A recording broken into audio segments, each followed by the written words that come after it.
हर रोज एक नई कहानी देखने के लिए चैनल को सब्सक्राइब करें और बेल आइकन दबाना ना भूलें। कुलवंत कौर अपने एकलौते बेटे परमजीत के लिए रिश्ते की तलाश में थी, लेकिन पंजाब के अंदर उसको अपने बेटे के लिए रिश्ता मिल ही नहीं रहा था। मिलता भी कैसे?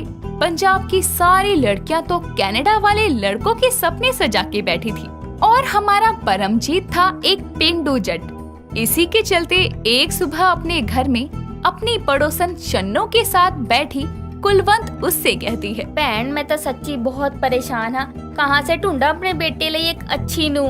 नी भैने की दसता अजकल ता कुड़िया दा सच्ची होई अकाल जा पै गया है। मेरी भैन दे मुंडे ने ता एक यूपी दी कुड़ी दे नाल विआह कीता। मैं ता कहंदी आ तू भी कोई दूजे शहर दी नूं लिया। हाँ बात ता तेरी ठीक आ, मैं भी आही सोच रही सी। अब आही तरीका अपनाना पैना। कुलवंत कौर अपने बेटे के लिए रिश्ता देखना शुरू करती है और इस बार एक पंजाबी मुटियार नहीं बल्कि एक सोनी जही नार, जिसकी जात धर्म भाषा कुछ भी हो, बस दिल सोने का होना चाहिए। और कुछ समय की मेहनत के बाद आया एक बहुत अच्छा रिश्ता, एक बिहारी लड़की रिंकी का, जो कि अपने परिवार के साथ पंजाब में ही रहती थी।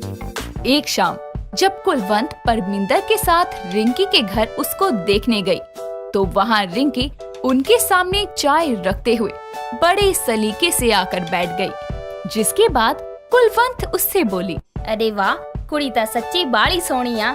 बेटा तू कर दे काम वगैरह कर लेनी आ। झाड़ू से लेकर पोछा तक, भिंडी से लेकर मटर चिकन तक और पैक से लेकर वोडका तक हमका सब बनावता वतानी। की बोल रिया, मेरे तो कुछ पल्ले नहीं पै रहा। आवतानी का कर। कुलवंत की बात का जवाब देते हुए रिंकिया के पापा गोविंद बोलते हैं, अरे बहन जी हमार बिटिया कहत बानी कि ओका सब आवत है, अब चिंता नहीं करो, हमार बिटिया सब संभाल लेवत है। माँ इस दी गल्लां तां तोनू समझ नहीं आउंदी, तुसी इन्हां नू नूं बनाने आए हो। चुप कर तू, जेड़ी मिल रही है चुप करके रख ले। बाद चो पिंड दी गलियां विच गाता फिरेगा। मैं कल्ला रह गया यारो, मेरा कोई ब्याह करा दो। कुलवंत तो अपने बेटे के लिए रिंकी को पसंद करके रिश्ता पक्का कर देती है और 1 महीने बाद दोनों की शादी भी साधारण तरीकों से हो जाती है। अब शादी के बाद जब कुलवंत दरवाजे पर खड़ी अपनी नई बहुरानी के सर से पानी वारने की रस्म कर रही होती है, तो ये देखकर रिंकी बोलती है, ए सासू माँ का करे तो चुपचाप हमार सजनवा को पानी काहे नहीं पीने देत हो। ऐसे कोनो को पानी के लिए तड़पाना अच्छी बात नहीं होवत है। क्या होवत है? अरे एक रस्म साडे पंजाबियां च, इनु पंजाबी कित्थों समझ आनी। मेरा मतलब ये एक रस्म है हमारी। का बतावा कैसन रस्म है? इंसान को पानी पीने से रोकत है। हाय रब्बा, पता नहीं मैं तो शाम भी होनी है बिहारी वोटी। का कह रहे हो सजनवा? कुछ नहीं कहना यार, चल अंदर चल। कुलवंत के घर आखिरकार बहू आ ही जाती है, लेकिन अब इस बिहारी बहू के साथ कुलवंत और परमिंदर को और क्या क्या देखना था, ये आपको आगे ही पता चलेगा। शादी की अगली सुबह रिंकी उठकर नहा धोकर अपने गीले बालों को परमजीत के चेहरे पर टच करते हुए उसे उठाती है। ए पतिदेव उठी हो, दोपहरिया के 12 बजत है और तुम गधा घोड़ा बेच के सोवत हो। जल्दी उठो, हमका नीचे तुहार साथ जाना है। क्या है यार तेनू सोन भी नहीं दिंदी चैन नाल। एक तो पूरी रात खराटे लेकर तू मेरा सर दर्द करता, हुण चुप करके चली जा आपे ही नीचे। कह दी मम्मी नू मैं हल्ले नहीं उठना। बतावा पता नहीं का कहत है, हमू का तो कुछ पल्ले ही नहीं पड़त है। खैर हम जावत है नीचे, हमार ससुराल का पहला दिन है। अगर लेट हुई गए तो सासू माँ हमार चोटी पकड़ के उखाड़ दे। कुलवंत की बिहारी बहू सज धज के साड़ी पहन के लंबा सा सिंदूर लगा के नीचे कुलवंत के सामने घूंघट कर कर आती है, जिसे देखकर कुलवंत बोलती है, इतना बड़ा कुंड क्यों कड्डा हुआ तू? सासू माँ का कहत हो? समझ नहीं आवत। मैं कह रही हूँ कि ये कुंड क्यों निकाला होया इतना बड़ा, मतलब घूंघट। हटा इसको, इस घर में तेरे ससुर नहीं है जो इतना बड़ा घूंघट करके घूम रही है। अच्छा वो हमार माई कही कि सासू माँ के सामने पल्ला करके जाई। ओ का है ना कि घूंघट में हम लोगन के संस्कार दिखत है। ए छड़, ओ नलायक किथे आ? मेरा मतलब तेरा पति कहाँ है? आया नहीं नीचे? ओ सजनवा तो घोड़े बेच के सोवत है। हमने बहुते बार उठाने की कोशिश करी, लेकिन पता नहीं पंजाबी में बोलकर दोबारा लुढ़क गए। कोई नहीं, तू जा रसोई च, आज तेरी पहली रसोई दी रस्म है, तो कुछ मीठा बना ली और जो भी बनाई जल्दी बना ली। कुलवंत की बात मानकर रिंकी रसोई में जाती है और हलवा बनाने के बाद नाश्ते के लिए कई तरह के पकवान बना लेती है। कुछ देर में परमजीत भी नहा धोकर नीचे आती है और जब दोनों माँ बेटे जैसे ही टेबल पर खाने के लिए बैठते हैं तो रिंकी उनके सामने 3 प्रकार की चटनी, चावल, रोटी, दाल और सब्जी रखती है। ये देखकर परमजीत बोलती है, ये क्या है? पूरे पिंड दा खाना बनाने लाई थोड़ी कहा सी मम्मी ने। पागला बहु एक किया, तू इतना सारा खाना किस खुशी से बनाता? अरे सासू माँ, का है ना इतना सारा खाना, भात तो हम इसीलिए बनाए हैं, उनके बिना हमारा खाना पूरा नहीं होता। दाल भात के साथ खाना जरूरी होता है, सब्जी हम रोटी के साथ खाने के खातिर बनाए। और जो हलवा बनाने को बोला था वो बनाया कि नहीं? अरे सासू माँ, कैसी बात कहत हो, हलवा तो हम सबसे पहले ही बनाए रहे, आप खाना खाओ, उसके बाद लेकर आवत है। रिंकी के पहले रसोई का खाना तो सबको पसंद आता है। ऐसे ही एक दिन और निकल जाता है। अगले दिन परमजीत के बिहारी वोट्टी की मुंह दिखाई के लिए लोगों ने घर पर आना था, जिसके लिए रिंकी तैयार होते हुए अलमारी से एक साड़ी निकालकर परमजीत को दिखाते हुए बोलती है, ए सजनवा, तनिक अपनी नजर घुमाओ और बताओ कि ई साड़ी पहने का अपना चेहरा दिखाने की रस्म खातिर। पंजाबी सी तो ये साड़ियाँ छड़ के कदे सूट भी पा लिया कर। अच्छा, तो हमार सजनवा इसीलिए खिसे आए हैं कि हम उनके पसंद का सूट नहीं पहनत।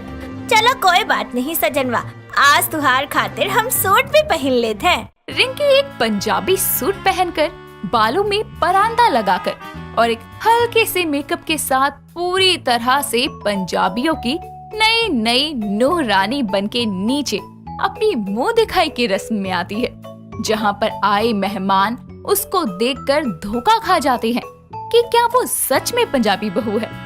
इसी बीच में कुलवंत बाहर आती है और अपनी बहू को पंजाबी लुक में देखकर बोलती है, हाय नी मेरी नूरानी, सच्ची आज तक तू मेरा दिल ही खुश कर देता। मैं तो तेनों कहना ही भुल गई सी कि तू आज सूट पा लई, पर चल वधिया है, तू आपे ही पाया ही, आ बह जा। रिंकी को पंजाबी सूट में देखकर सब तारीफ करते हैं। ये सुनकर दूर खड़ा परमजीत मुस्कुराकर अपनी पत्नी को बड़े प्यार से निहार रहा होता है। तभी पड़ोस से आई शन्नो कुलवंत की बहू की होती तारीफों से जलते हुए खुद को कहती है, मैं तो कुलवंत नू जान के कहा सी कि किसी और शहर दी बहू लिया ताकि सारे पासे उसदी अजीबो गरीब बहू दा मजाक बने, पर इत्थे ता उल्टा ही है। कोई नहीं, जिदा मेरी भैन दा मजाक बनया सी उसकी यूपी दी बहू करके हुण मैं कुलवंता भी मजाक बनावा। इतना बोलकर शन्नो चुपके से जाकर स्पीकर चला देती है। पंजाबी गानों को बदलकर एक बिहारी गाना चला देती है, रिंकिया के पापा, जिस गाने को सुनकर रिंकी झूमने लगती है और बिहारी स्टाइल में सबके सामने नाचने लगती है।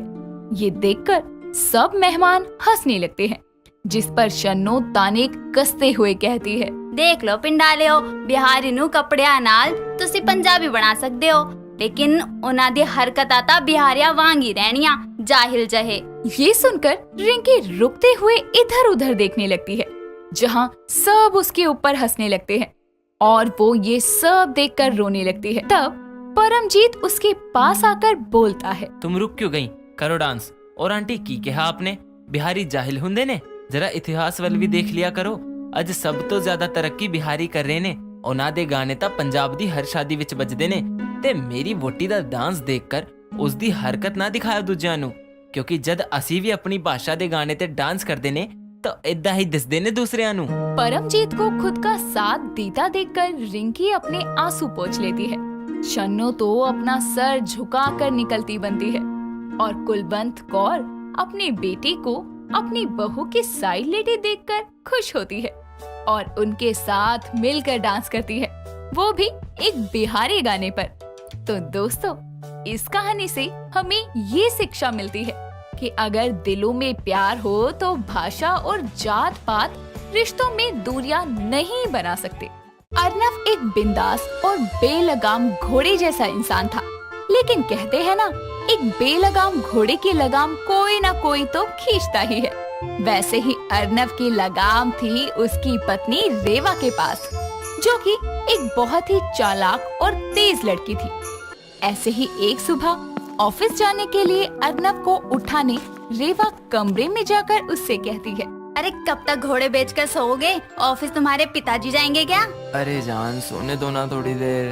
अगर 5 तक की गिनती में नहीं उठे ना तो देख लेना, एक पूरी पानी की बाल्टी ना उड़ेल दी तुम पर तो मेरा नाम भी रेवा नहीं। 1 2 3 4 5। रेवा के 5 गिनने पर भी जब अर्नव नहीं उठता तो रेवा एक पानी से भरी बाल्टी लाती है और अर्नव के ऊपर डाल देती है, जिसके बाद पानी पड़ते ही अर्नव भीगी बिल्ली की तरह उछलते हुए कहता है, अरे मुझे लगा तुम मजाक कर रही हो, लेकिन तुमने तो सच में मुझे गीला कर दिया यार। अपने पति के साथ ऐसा करना एक भारतीय नारी को शोभा देता है क्या? पूरा दिन टीवी देखती हो तो कम से कम टीवी में से ही कुछ सीख लो। नाटकों की हीरोइन अपने पति को गीले बालों से टच करके उठाती हैं और तुम पानी की बाल्टी उड़ेल के। हाँ तो उनके पति होते भी तो उस लायक है ना। तुम लकड़बग्गे जैसे पति को उठाने के लिए मुझे मेरे बाल गंदे करने का शौक नहीं है। अब जल्दी उठ जाओ। बेचारा अर्नव भीगा बदन लेकर बाथरूम में जाता है और खुद से कहता है, ये मेरी बीवी से मुझे कब आजादी मिलेगी? मन तो करता है इसकी विदाई करवा दूं, लेकिन ये तो अपने मायके भी नहीं जाती। पता नहीं कैसा ससुराल है मेरा कि अपनी बेटी को याद ही नहीं करते। इतना बोलकर अर्नव नहाने चला जाता है और दूसरी तरफ रेवा रसोई में काम कर रही अपनी नौकरानी रज्जो को खाना बनाते हुए फोन पर बतियाता देखकर कहती है, ओ निकम्मी कामचोर रज्जो, मैंने तुझे अपने घर पर एज अ नौकरानी रखा है, ना कि एज अ मालकिन जो बड़े आराम से फोन पर बतियाते हुए नाश्ता बना रही है। काम पर ध्यान दे। अरे मालकिन, मेरे मर्द का फोन था, अब मैं उससे पूरा दिन दूर रहती हूँ तो उसको चिंता होती है मेरी, इसलिए फोन करता है। बाकी तो मैं काम अधूरा नहीं छोड़ती आपका। जो पूरा करती है वो कौन सा ढंग से करती है। अब फोन रख और जल्दी से नाश्ता बना ले, साहब नीचे आने वाले हैं। इतना बोलकर रेवा सोफे पर बैठ जाती है और टीवी देखने लगती है। तभी अचानक ही रेवा का फोन बजता है और उस पर उसकी माँ शारदा का कॉल होता है, जो रेवा से कहती है, रेवा बेटी कैसी है? मैं तो ठीक हूँ माँ, आप कैसी हैं? और आपको आ गई याद अपनी बेटी की? आप और पापा तो कभी फोन करके राजी ही नहीं हो। मुझे अपनी बेटी नहीं मानते क्या? बेटी ऐसी बात नहीं है, हमें तो तेरी बहुत याद आती है, इसीलिए तो तुझे फोन किया है कि जरा कुछ दिन आ जा अपनी माँ के पास, तुझे देखने का बड़ा मन कर रहा है। क्या माँ, मुझे आप वहाँ आने को कह रही हो? सब ठीक तो है ना? रेवा की ये बात सामने सीढ़ियों से आ रहा अर्नव सुन लेता है और वो खुश होते हुए कहता है, अरे वाह, ससुराल से न्योता मेरी बीवी को, अब मेरी बीवी की विदाई होगी। अर्नव भागता हुआ नीचे आता है और रेवा के हाथ से फोन छीनते हुए अपनी सास को कहता है, अरे माँ, आप चिंता मत करिए, मैं रेवा को ट्रेन में बैठा दूंगा, वो जरूर आएगी आप सबसे मिलने, और आराम से रहना अपनी बेटी के साथ 3-4 महीने। क्या महीने? 3-4 महीने? पागल हो? तुम चुप रहो ना माँ, मैं भेज दूंगा रेवा को। अच्छा रखता हूँ, बाय। यार तुम पागल हो, माँ इतने प्यार से बुला रही हैं, तुम भाव खा रही हो। अच्छा चलो ठीक है, फिर चली जाऊंगी। मालकिन नाश्ता बन गया। अरे रज्जो, अपनी मालकिन को अच्छे से नाश्ता खिलाना, कुछ दिनों में अपने मायके जाने वाली हैं। अच्छा मैं जा रहा हूँ ऑफिस, बाय। अरे नाश्ता तो कर लो। अरे भूख नहीं है, खुशी के कारण अब तो तुम्हारी विदाई करके ही खाऊंगा। अर्नव रेवा के मायके जाने से बहुत खुश था, इतना खुश कि वो शाम को घर आते हुए रेवा की ट्रेन की टिकट भी करवा लाता है और शाम को जब घर आता है तो खुशी से झूमता हुआ कहता है, जान बेबी कहाँ हो? देखो मैं तुम्हारे लिए क्या लाया, आओ ना बाहर। क्या बात है, बड़े खुश नजर आ रहे हो। कोई बात नहीं है, ये देखो तुम्हारे मायके जाने की ट्रेन की टिकट, ट्रिपल एसी में सीट बुक करवाई है तुम्हारी, आराम से जाना। 2 दिन बाद की टिकट? अरे इतनी जल्दी की क्यों करवाई? मुझे कितनी तैयारियां करनी है, कितने टाइम बाद जा रही हूँ। मैं हूँ ना, मैं करवाऊंगा तैयारियाँ, तुम चिंता मत करो। अर्नव इतना बोलकर खुशी से कमरे में जाता है और बिस्तर पर अपना ऑफिस बैग फेंकते हुए कहता है, एक बार अपनी बीवी की विदाई कर दूं, फिर तो इस घर में रोज रात बैचलर पार्टी होगी, अपने दोस्तों के साथ फुल मजे, शादी के बाद पहली बार, बस ये चुड़ैल जल्दी से जाए। अगले दिन रेवा भारी मन से अपना सामान पैक कर रही होती है, तभी रज्जो वहाँ उसके पास चाय लेकर आती है और कहती है, मालकिन ये लो चाय, और अगर आपको मदद चाहिए तो मैं पैकिंग करवा दूं। नहीं रज्जो, तू यहीं बैठ और ये बता कि तेरा पति तुझे मायके भेजकर खुश होता है कि नहीं। मालकिन, मेरा रमेश तो मेरी खुशी के लिए चेहरे पर खुशी दिखाता है, लेकिन मेरे जाने के बाद उस बेचारे की हालत गली के कुत्ते जैसी हो जाती है, जिसको न खाने का होश होता है न पीने का। इसलिए तो आपने देखा होगा मैं कभी मायके का नाम नहीं लेती। अरे अब परिवार तो पति से है, उसको अकेला छोड़कर जाने का कहाँ मन करता है। कहीं अर्नव भी तो ऊपर ऊपर से खुश नहीं, शायद वो नहीं भेजना चाहता हो मुझे, लेकिन मुझे तो हो ही आना चाहिए एक बार अपने मायके, आखिर वो घर भी तो जरूरी है। रेवा सब कुछ नजरअंदाज करके अपनी पैकिंग करती है। उसी शाम ऑफिस से अर्नव गाना गाते हुए घर की ओर आ रहा होता है। पंछी बनूं उड़ता फिरूं मस्त गगन में, आज मैं आजाद हूँ दुनिया के गगन में। अर्नव का पड़ोसी मनमोहन उसको ऐसे खुशी से गाते देखकर कहता है, अरे अर्नब, बड़े खुश लग रहे हो, आखिर क्या कारण है? ऑफिस में कोई पटाली क्या? अरे मनमोहन जी, ऐसे छोटे मोटे काम से बच्चे खुश होते हैं, लेजेंड्स तो अपनी बीवी की विदाई से खुश होते हैं। विदाई? अरे ये क्या कह रहे हैं भाई, भाभी जी ने दूसरी शादी कर ली क्या? चुप बे मनमोहन, विदाई से मतलब रेवा मायके जा रही है कल, इसीलिए खुश हूँ। कितने समय बाद खुद को आजाद महसूस करूंगा, वरना तो जब से हुई है शादी आंसू बहा रहा हूँ। अरे अर्नब, तुम्हारी तो किस्मत चमक गई, मेरी बीवी तो सालों से मायके नहीं गई, ना जाने मुझे कब उसकी विदाई करने का मौका मिलेगा। अर्नब मनमोहन से बात करके खुशी खुशी झूमता हुआ घर में जाता है और वहाँ पर रेवा को गले लगाकर कहता है, हो गई मेरी जान की पैकिंग, ध्यान से देख लेना कुछ छूटे नहीं। अब इतने लंबे समय के लिए जाओगी तो कुछ रहना नहीं चाहिए ना? हाँ हाँ, सब रख लिया। वैसे मैं एक बात पूछूं तुमसे? हाँ हाँ पूछो ना जान, क्या पूछना है तुम्हें? तुमको मेरे जाने का दुख नहीं है कि मैं इतने दिनों तुमसे दूर रहूंगी? तुम्हें सुबह की चाय के लिए कौन उठाएगा, ऑफिस कौन भेजेगा, आकर तुम्हारा ख्याल कौन रखेगा? अरे पागल, खुशी में इंसान ये सब कहाँ सोचता है। अरे ऐसी बात नहीं है, तुम्हारे जाने का दुख है मुझे, लेकिन देखो माँ बाप भी तो जरूरी हैं। इतने समय से तुम उनसे मिली ही नहीं हो, और मैं इतना सेल्फिश नहीं हूँ कि अपनी खुशी के लिए अपनी पत्नी को मायके जाने के लिए रोक लूं।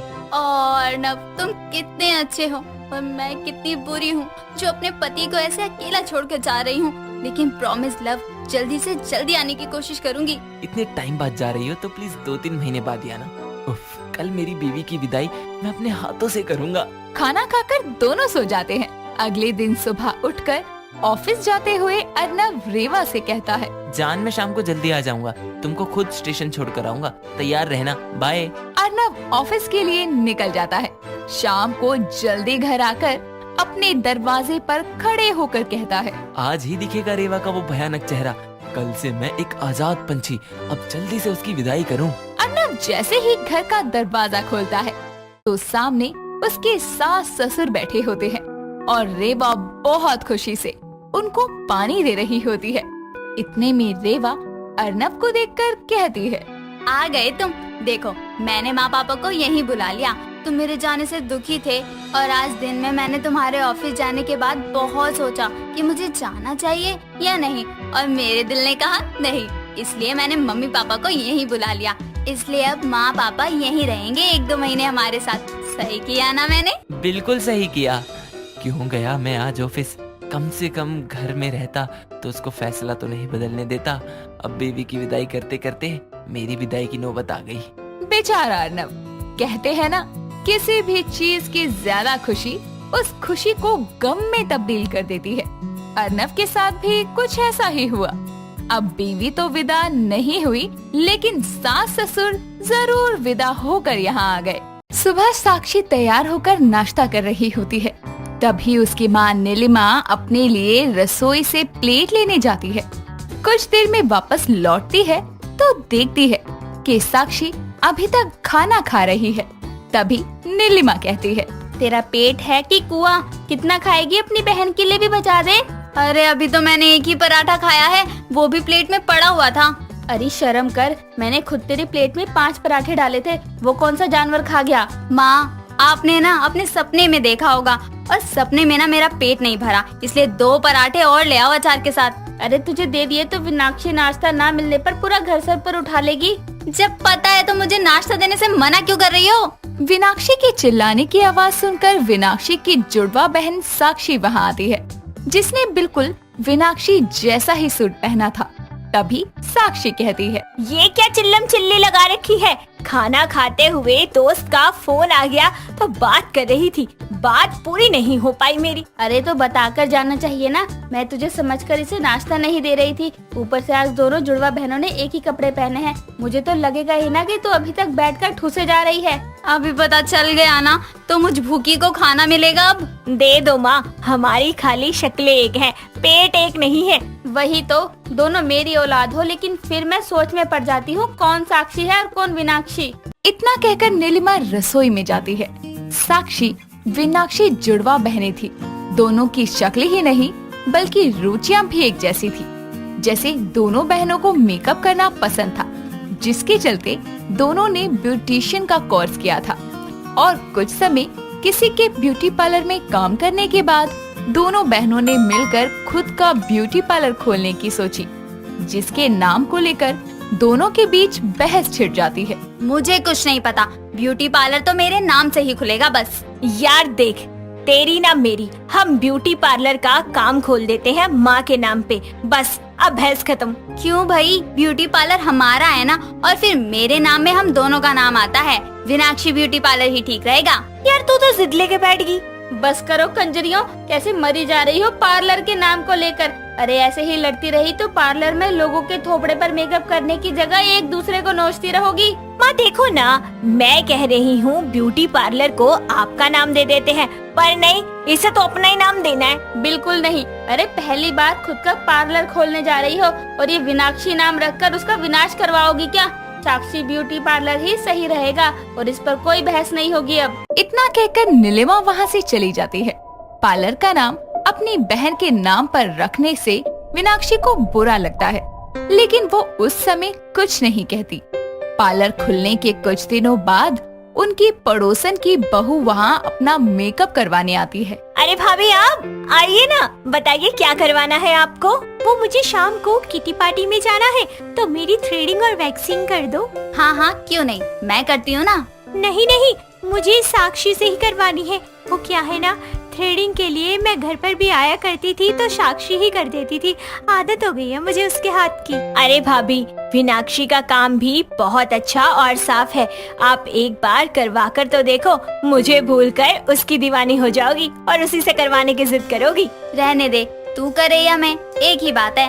वही तो, थोड़ा जल्दी कर दो, मेरी सास नहीं तो मुझे कच्चा चबा जाएगी, इंतजार कर रही होगी घर पे। तभी साक्षी अपने काम पर लग जाती है और कुछ देर में दूसरे कस्टमर के आने पर विनाक्षी उसे अटेंड करती है। दोनों बहनें ऐसे ही मेहनत से पार्लर को चलाती है।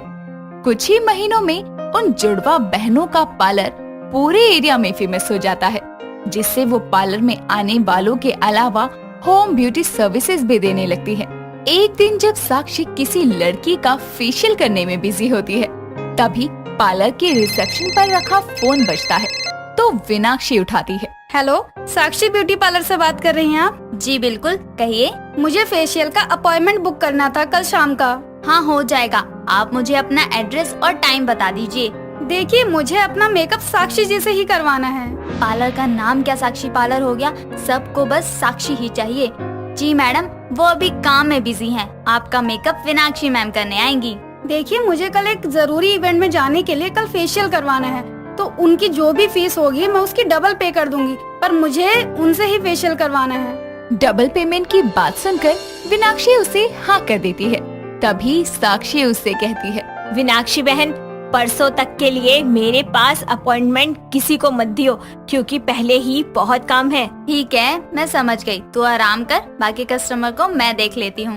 अब इसके नाम पर मैंने उस लड़की को हाँ तो कर दिया है, कोई नहीं, इसकी जगह मैं चली जाऊंगी। वैसे भी इसकी जुड़वा होने का कोई तो फायदा उठाना ही पड़ेगा। अगले दिन विनाक्षी साक्षी बनकर उस लड़की के घर पहुंचती है। उसका इतना बड़ा घर देखकर हैरान रह जाती है, जिसके बाद वो उसके कमरे में जाकर उसका फेशियल करने के लिए सामान निकालने लगती है। तो वो लड़की कहती है, साक्षी जी आप कहाँ खोई हैं? कहीं नहीं, वो फेशियल से पहले आपके चेहरे की ब्लीचिंग करनी होगी, तो आप आराम से बैठ जाइए। ठीक है। तभी विनाक्षी उसके चेहरे पर ब्लीच क्रीम लगाकर कुछ समय के लिए छोड़ देती है और उसका घर देखने के लिए कमरे से बाहर चली जाती है। 10 मिनट से ज्यादा होने के बाद लड़की के चेहरे पर ब्लीच के कारण जलन होने लगती है और वो चिल्लाती है। तभी विनाक्षी कहती है, हे भगवान, मैं घर देखने में इतना खो गई कि समय का ध्यान ही नहीं रखा। आप जाकर मुंह धो लीजिए। साक्षी जी, ये अचानक इतनी जलन क्यों हो रही है? वो आप पहले जाकर मुंह धो लीजिए। मुझे यहाँ से चले जाना चाहिए क्योंकि अब इसका फेशियल तो हो नहीं पाएगा। लड़की के वॉशरूम जाते ही विनाक्षी वहाँ से सामान समेट कर चली जाती है। लड़की जैसे ही मुंह धोकर आती है तो देखती है कि उसके दोनों गाल लाल हैं।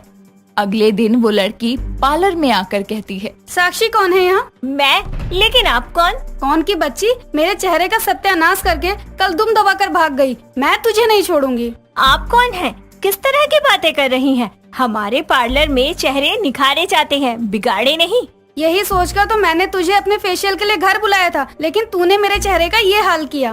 मैं तो तुमसे पहली बार मिल रही हूँ।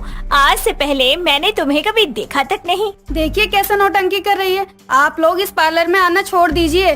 देखिए इसने क्या हाल किया है मेरे चेहरे का। ऐसे ही ये आप लोगों के साथ भी करेगी। सभी लोग साक्षी को घूरने लगते हैं। तभी विनाक्षी वहाँ आती है और उस लड़की को देखकर उसके पसीने छूटने लगते हैं। तो लड़की भी दोनों जुड़वा बहनों को देखकर हैरान रह जाती है। साक्षी विनाक्षी को उस लड़की से नजरें चुराता देखकर समझ जाती है कि ये काम उसी का हो सकता है। तभी वो उस लड़की को शांत करके उससे माफी मांगती है। साथ ही उसके चेहरे पर एलोवेरा मसाज करती है, जिससे उसके गालों की रेडनेस कम हो जाती है। शाम को पार्लर बंद कर दोनों घर पहुंचती हैं तो नीलिमा कहती है, साक्षी, विनाक्षी, पार्लर में कोई हंगामा हुआ था क्या? पड़ोसनों की बहू बता रही थी। विनाक्षी, क्यों किया तूने ऐसा? बोलेगी अब? वो तुझसे फेशियल करवाना चाह रही थी। वो क्या, पार्लर में आने वाले सभी तुझे ही पूछते हैं। क्यों? क्योंकि वो साक्षी ब्यूटी पार्लर में जो आए हैं और तो और लोग मुझे भी साक्षी ही समझने लगते हैं। और जब मैं साक्षी बनकर उस लड़की के घर गई तो गलती से उसके चेहरे पर ज्यादा देर तक ब्लीच लगी रह गई, जिसके कारण ये सब हुआ। मुझे डर लगा तो मैं वहाँ से बिना कुछ कहे चली आई, जिसकी वजह से ये सब हुआ। नलायक, और इससे बदनामी तो पार्लर की हुई ना, जो तुम दोनों का है। कहने के लिए माँ, नाम तो इसी का लिखा है ना।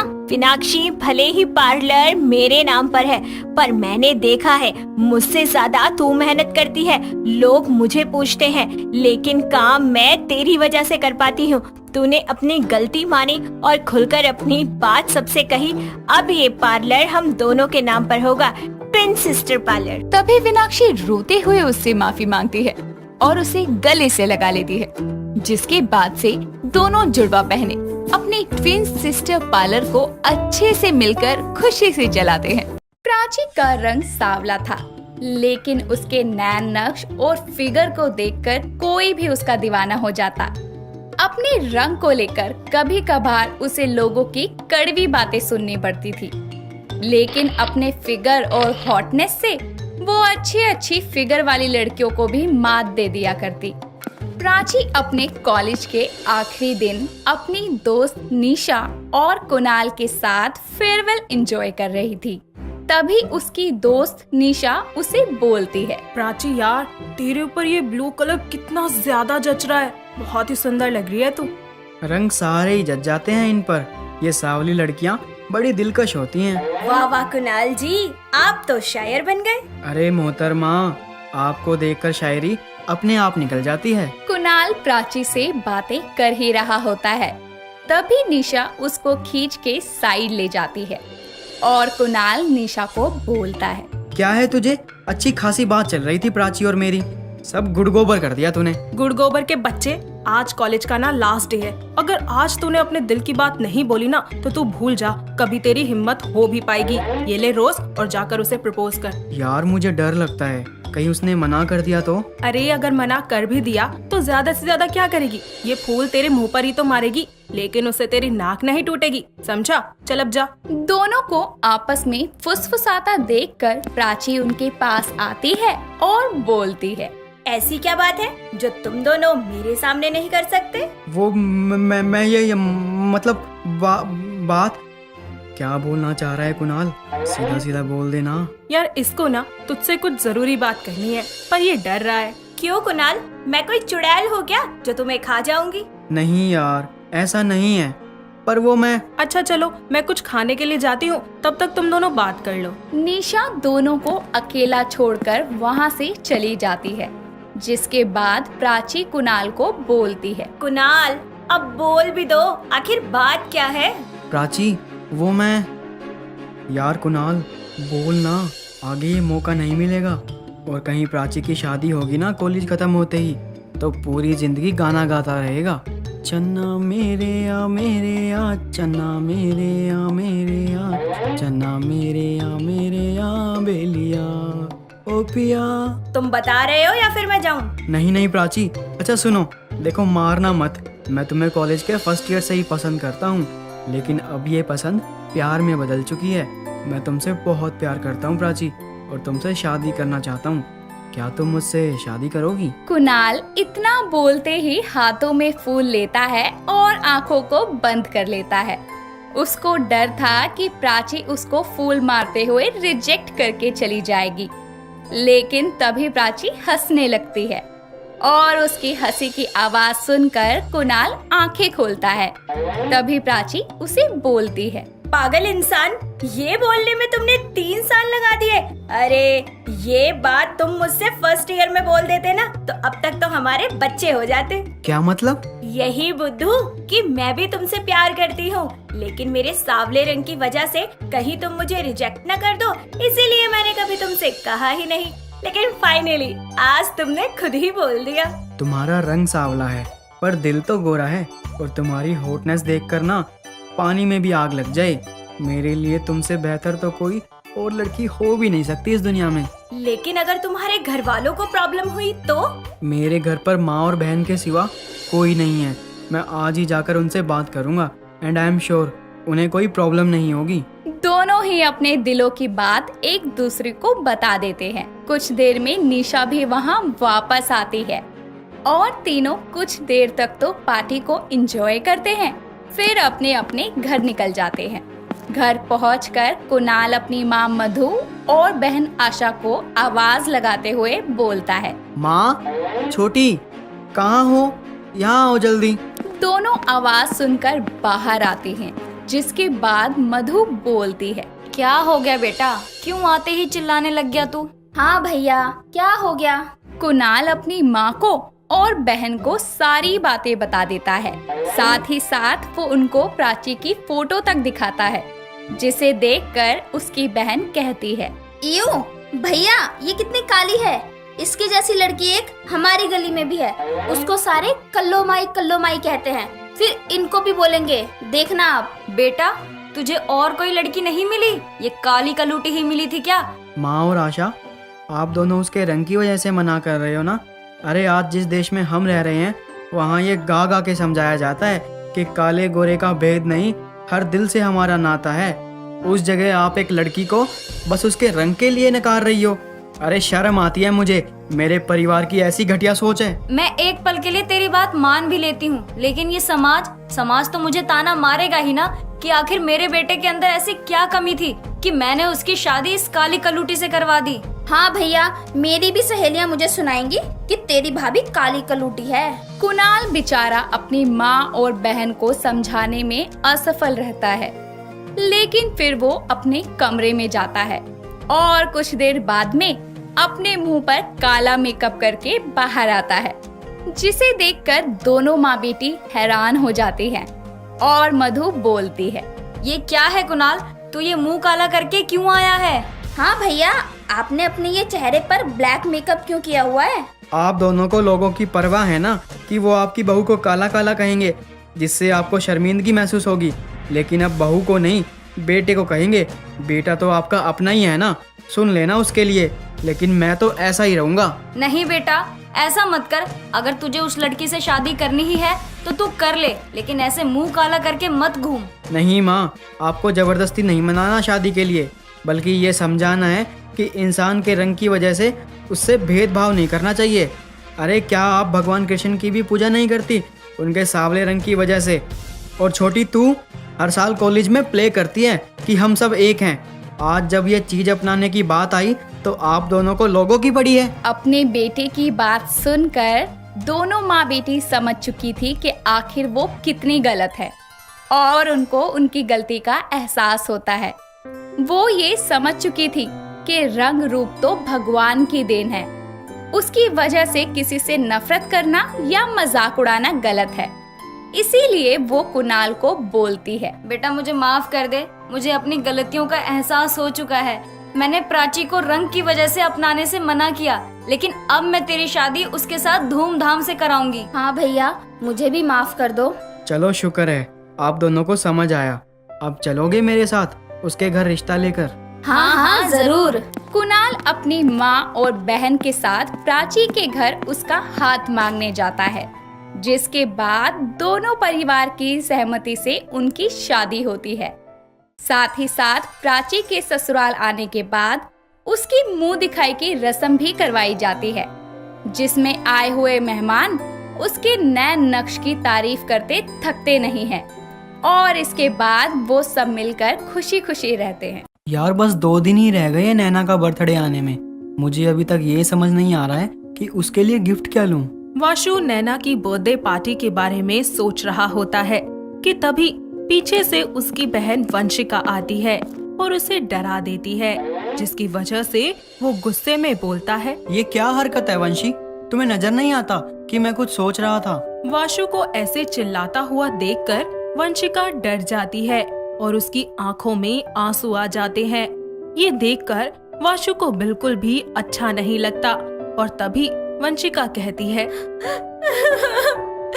ऐसा क्या सोच रहे थे भाई जो मुझ पर इतने जोर से चिल्ला रहे हो? मुझे माफ कर देना मेरी प्यारी वंशी, मुझे तुम पर चिल्लाना नहीं चाहिए था। कोई बात नहीं, वैसे आपने बताया नहीं आप क्या सोच रहे थे?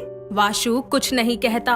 वंशिका वाशु से ये बात बार बार इसीलिए पूछ रही होती है क्योंकि 2 दिन के बाद उसका भी बर्थडे आने वाला होता है और अपने भाई के जवाब ना देने पर वो मन ही मन सोचती है, शायद भाई मेरे लिए कोई अच्छा सा गिफ्ट लेने के बारे में सोच रहे हैं। वैसे भैया कौन सा गिफ्ट लाकर देंगे मुझे? पूछ कर देखती हूँ। वंशिका एक बार फिर वाशु से पूछती है, भाई आपने बताया नहीं आप क्या सोच रहे थे? यार वो क्या है ना कि मुझे कुछ समझ नहीं आ रहा कि गिफ्ट में क्या लूं। गिफ्ट? किस चीज के लिए? बर्थडे गिफ्ट है। वंशिका ये बात सुनकर बहुत ही ज्यादा खुश हो जाती है, पर अभी भी उसे यही लग रहा होता है कि वाशु उसके बर्थडे की प्लानिंग कर रहा है और उसके लिए गिफ्ट लाने की बात कर रहा है। ऐसे में वो खुश होते हुए खुद से कहती है, वाओ, भैया को मेरा बर्थडे याद है। अब तो मुझे सच में गिफ्ट मिलने वाला है। चलो इनसे थोड़ा बातों बातों में पूछने की कोशिश करती हूँ कि आखिर ये मुझे क्या गिफ्ट देने वाले हैं। वंशिका वाशु से बातों को घुमा फिरा कर एक बार फिर पूछने की कोशिश करते हुए बोलती है, भाई वैसे आपने बताया नहीं आप किस गिफ्ट के बारे में बात कर रहे थे? यार वो ही तो समझ नहीं आ रहा, इसलिए तो मैं इतना परेशान हो रहा हूँ। वाशु को ऐसे परेशान देखकर वंशिका सोचती है, यार भाई को तो कुछ समझ ही नहीं आ रहा। एक काम करती हूँ, मैं इनकी मदद करती हूँ और इनको बता ही देती हूँ कि मुझे क्या चाहिए। वंशिका वाशु को गिफ्ट के बारे में बताने वाली होती ही है कि तभी उसकी गर्लफ्रेंड नैना का फोन आ जाता है। वाशु फोन उठाता है और फिर बोलता है, हेलो बेबी। कहाँ हो जान? घर पर ही हूँ बेबी, तुम कहाँ हो? मैं ना शॉपिंग के लिए घर से बाहर निकली हूँ, तो मैं सोच रही थी कि हम दोनों साथ मिलके शॉपिंग कर लेते हैं। कैसा लगा आइडिया? इससे ज्यादा अच्छा मौका और क्या होगा। मैं नैना के साथ शॉपिंग करने चला जाता हूँ और वही कुछ अच्छा सा देख लूंगा जो उसको पसंद आएगा, वो मैं खरीद लूंगा गिफ्ट के लिए। हाँ बेबी, बहुत ही कमाल का आइडिया है, दोनों मिलकर शॉपिंग करेंगे, बहुत मजा आएगा। ठीक है, तो तुम मुझे ठीक 15 मिनट बाद में मॉल के पास मिल जाओ। वाशु जल्दी से नैना के पास जाने के लिए तैयार हो जाता है और वंशिका उसको देखकर थोड़ी टेंशन में आ जाती है, जिसके बाद वो सोचती है, यार भाई तो बाहर जा रहे हैं अपनी गर्लफ्रेंड से मिलने के लिए। अब क्या करूं? अगर मैंने कुछ नहीं किया तो भाई भूल जाएंगे कि उनको मेरे लिए गिफ्ट लेना है। एक काम करती हूँ, मैं भी इनके साथ चलती हूँ। भाई क्या मैं आपके साथ चलूं? यार अगर वंशी को साथ ले गया तो इसे पता चल जाएगा कि मैं नैना के लिए गिफ्ट खरीदने की बात कर रहा था, फिर ये मुझसे तरह तरह के सवाल करेगी। तू क्या करेगी जाकर? मैं बस थोड़ी देर में आ जाऊंगा। प्लीज भाई ले चलो ना, आई प्रॉमिस मैं किसी चीज की जिद नहीं करूंगी। ले चलता हूँ यार इसको भी। वैसे भी आज मैंने इसको रुलाया था, और रही बात गिफ्ट की तो मैं इसके सामने लूंगा ही नहीं। अच्छा चल ठीक है, तैयार हो जा। पर हाँ, तू नैना से कोई ऐसी बात मत करियो जिसकी वजह से प्रॉब्लम क्रिएट हो जाए। नहीं नहीं भाई, मैं ऐसा कुछ नहीं करूंगी। Thank you so much. Vanshika जल्दी से तैयार हो जाती है और फिर वो दोनों शॉपिंग के लिए निकल जाते हैं। और दूसरी तरफ नैना शॉपिंग मॉल में वाशु का इंतजार करते हुए सोचती है, वाशु को मेरा बर्थडे याद भी है ना? पता नहीं याद है भी या नहीं। मैं सीधे पूछ भी तो नहीं सकती, पर मुझे जानना है कैसी सिचुएशन है ये। पूछ भी नहीं सकती और बिना पूछे रह भी नहीं सकती। नैना सोच ही रही होती है कि तभी उसके सामने वाशु और वंशिका आ जाते हैं। वंशिका को वाशु के साथ देखकर नैना बहुत खुश होती है और बोलती है, आज बड़े हैंडसम लग रहे हो। तुम भी काफी अच्छी लग रही हो। और मैं कैसी लग रही हूँ? एकदम परी जैसी लग रही हो तुम Vanshika. Thank you so much Naina. अच्छा तो अब शॉपिंग शुरू करें? सभी साथ में मिलकर शॉपिंग करने लगते हैं। शॉपिंग करते करते नैना और वंशिका के मन में बस एक ही बात चल रही होती है कि उन्हें गिफ्ट में क्या मिलेगा। दोनों बहुत ही ज्यादा टेंशन में एक दूसरे को देखती हैं कि तभी नैना बोलती है, क्या बात है वंशिका, तुम काफी परेशान नजर आ रही हो। सब ठीक तो है ना? नहीं, ऐसी कोई बात नहीं है, सब ठीक है। क्या हुआ तुम दोनों को? ऐसे गुमसुम क्यों हो गई हो? कुछ नहीं, तुम आगे चलो, मुझे वंशिका से कुछ जरूरी बात करनी है। नैना वाशु को आगे भेज देती है और फिर वंशिका से पूछती है, अच्छा वंशिका, मुझे ना तुमसे एक जरूरी बात पूछनी थी। यार पता है 2 दिन बाद में ना मेरा बर्थडे है, पर मुझे ये बिल्कुल भी नहीं पता कि वाशु को मेरा बर्थडे याद भी है या नहीं। तो क्या तुम इस बारे में कुछ बता सकती हो? नैना की बात को सुनकर वंशिका के पैरों तले जमीन खिसक जाती है। उसके सामने अब सारी चीजें शीशे की तरह साफ हो जाती हैं। सोचते ही सोचते वंशिका की आंखों से आंसू छलक जाते हैं। उसको ऐसे देखकर नैना कुछ समझ नहीं पाती और वो उसे शांत करवाते हुए उससे बोलती है, क्या बात है वंशिका, तुम रो क्यों रही हो? मैंने तो तुमसे ऐसा कुछ भी नहीं पूछा, प्लीज चुप हो जाओ। मैं आपकी वजह से नहीं रो रही हूँ। बात ये है कि मैंने कुछ सोचा था और वैसा कुछ भी नहीं हुआ। मैं बस एक धोखे में जी रही थी, लेकिन अब मुझे सच समझ आ गया है, इसलिए थोड़ी तकलीफ हो रही है। ऐसा क्या हुआ है यार, प्लीज बताओ ना। कुछ नहीं, आप मेरी वजह से परेशान मत हो। आपका बर्थडे है ना, आप उसकी तैयारियां करो। और हाँ, आपने पूछा था ना कि भैया को आपका बर्थडे याद है या नहीं। हाँ, उन्हें याद है और वो आज यहाँ आपके लिए गिफ्ट लेने आए हैं। तुम सच कह रही हो ना? मैं सच कह रही हूँ। अच्छा अभी मुझे जाना है, मुझे ना एक जरूरी काम याद आ गया। ऐसा कहकर वंशिका वहाँ से रोते हुए चली जाती है और नैना वाशु के पास जाकर उससे पूछती है, वाशु तुम्हारी बहन को क्या हुआ है? वो अभी रो रही थी और बिना कुछ बताए यहाँ से चली गई। तुमने कुछ कहा था क्या उसको? नहीं यार, मैंने उससे कुछ नहीं कहा, बस एक सवाल किया था। नैना वाशु को पूरी बात बता देती है। उसकी बातों को सुनने के बाद वाशु को सब कुछ अच्छे से समझ आने लगता है और ये भी याद आता है कि 2 दिन के बाद वंशिका का भी बर्थडे है, जो कि वो भूल चुका था। उसे अपने आप पर बहुत गुस्सा आता है। ऐसे में नैना उससे पूछती है, अब तुमको क्या हुआ? तुम इतने आग बबूला क्यों हो रहे हो? यार मैंने बहुत बड़ी गलती कर दी है, मुझे बहुत गुस्सा आ रहा है अपने आप पर। आखिर ऐसा क्या किया है तुमने? मैंने तुम्हारा बर्थडे याद रखा और अपनी बहन का बर्थडे भूल गया मैं, जो कि सेम डे में आता है। इसके बाद नैना उसे समझाती है। साथ ही उसकी सारी बातें सुनकर वाशु बिल्कुल उसके कहे अनुसार ही करता है। वो वंशिका के लिए एक सरप्राइज पार्टी का अरेंजमेंट करता है और नैना के केक से भी बड़ा केक उसके लिए ऑर्डर करता है। साथ ही एक बहुत ज्यादा खूबसूरत सी ड्रेस भी उसको गिफ्ट करता है। उसका ये सरप्राइज देखकर वंशिका बहुत ज्यादा खुश हो जाती है। साथ ही वाशु को माफ भी कर देती है और फिर सभी एक साथ खुशी खुशी रहने लगते हैं। दोस्तों, अगर आपको ये कहानी पसंद आई तो इसे लाइक करें, शेयर करें और कमेंट करके बताएं कि कहानी में आपको सबसे अच्छा क्या लगा।